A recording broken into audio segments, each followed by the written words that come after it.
Биздин каналга кош келдиңиздер. Биздин каналда биринчи болуп жатсаңыз катталып кетүүнү унутпаңыз.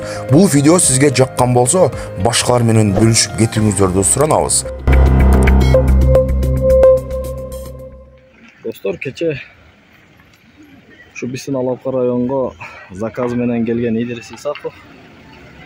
Келгенден кийин Бисын районда бир аз тартип орной баштаптыр. Могу жерлерде пробка создавать этип туруп калчу эле. Азыр могу жерде таксилер турат, могу жерде коомдарды саткандар бияка жүрүп кетиптир. Анан могу көбүнчө могу зданияны мактады. Албетте орток бел тарт деп сунуш кылган элдер. Анда тартуу билбейм, жакында чыгарса керек. Анан Көкташтын элинен дагы кайрылуу болуп атат.